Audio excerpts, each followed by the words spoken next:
A teaching of Grand Master Machala. The sun hung low in the sky, its golden rays casting a warm glow over the monastery's garden. Grand Master Machala, seated by a tranquil pond, exuded a serenity that seemed untouched by time.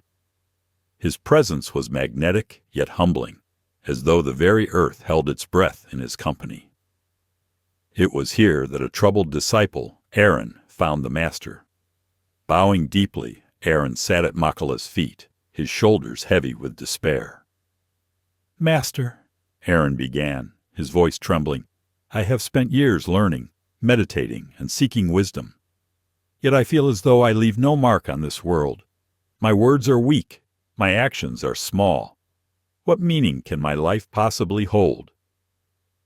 Machala regarded Aaron with a calm smile, his eyes reflecting the compassion of someone who had once carried similar burdens. Instead of answering immediately, the master reached for a small pebble beside him and handed it to Aaron. "Come," Machala said, rising gracefully to his feet. "Let us walk." The pebble in the pond. The two walked in silence until they arrived at the edge of the pond. The water was so still that it mirrored the sky above, as though earth and heaven had become one. Machala motioned for Aaron to sit. Then, handing him the pebble again, he said, "Throw this into the water." Confused but obedient, Aaron tossed the pebble. It landed with a soft plop, creating ripples that spread outward, distorting the pond's reflection. "What do you see?" Machala asked. "Ripples, master," Aaron replied. "The water is disturbed, but it will soon return to stillness." "And where do the ripples end?" Aaron studied the water. "They seem to go on endlessly until they fade." Machala nodded, sitting beside Aaron. "This," he said, "is the nature of your life. Every thought you think, every word you speak, and every action you take is like this pebble. It creates ripples, reaching further than you can see. Even when the surface appears calm again, the ripples have already changed the water's flow. Do you understand?" Aaron frowned. "But master, what if my actions are too small to matter? A single pebble cannot change the pond." Machala's eyes twinkled with a hint of mischief. Picking up a handful of pebbles, he scattered them into the pond. Dozens of ripples intersected, creating an intricate dance on the water's surface. "Do you see now?" Machala asked. "It is not the size of the pebble, but the ripples it creates. One ripple meets another, then another.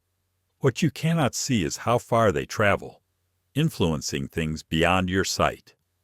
A kind word spoken to one person may inspire them to kindness toward another, creating ripples that spread through the world." The weight of intentions. Aaron watched the water in silence, his mind beginning to grasp the depth of Machala's words. But doubt lingered. "Master," he asked, "how do I know if my ripples bring good or harm? What if I create ripples that disturb others?" Machala smiled gently, as though he had expected this question. Picking up another pebble, he pointed at the reflection of the sun in the water. "When your actions are driven by love, compassion, and honesty, they reflect light, like the sun dancing on the ripples. But when they come from anger, fear, or selfishness, they cast shadows, disturbing the peace of the waters." "Does that mean I must strive to act perfectly all the time?" Aaron asked, his voice tinged with worry. The master shook his head. "No, my dear student. Even the calmest waters are stirred by the wind, and even the most peaceful hearts make mistakes. What matters is your awareness of your ripples and your willingness to correct their course. Life is not about never making mistakes. It is about learning to create harmony, even after the water has been disturbed." The three lessons of the ripple. Sensing Aaron's need for clarity, Machala held up 3 fingers. "There are 3 lessons in the ripple," he said. "Listen closely. Lesson 1. You always create ripples. Whether you act or remain silent, whether you move or stay still, your existence creates ripples. you cannot live without affecting the world around you. Therefore, the question is not whether you make ripples, but what kind of ripples you wish to create. Lesson 2. You cannot control where the ripples go. Once you throw the pebble, the ripples move beyond your control. You may plant the seeds of kindness, but you cannot force them to grow. Let go of the need to control outcomes. Focus instead on the purity of your intentions. Lesson 3. All ripples return to the source. Just as the ripples eventually return to the pond's edge, so too do your actions return to you. If you send out kindness, it will find its way back to you, though not always in the form you expect. Likewise, harm you cause will also return. This is the law of the ripple. Aaron sat in awe, the simplicity and profundity of Machala's words settling over him like a warm blanket. For the first time, his heart felt lighter. The practice of the ripple. In the days and weeks that followed, Aaron took Machala's teachings to heart. He began each morning with a simple practice. Before speaking, acting, or making decisions, he paused to consider the ripples he might create. One day, while walking through the village, he noticed a child crying by the roadside. Remembering Machala's lesson, he knelt beside the child, offering a comforting word and a small piece of bread. The child's face lit up with a smile, and Aaron thought no more of it. Years later, that same child, grown into a compassionate leader, would recount the moment a stranger's kindness inspired him to dedicate his life to helping others.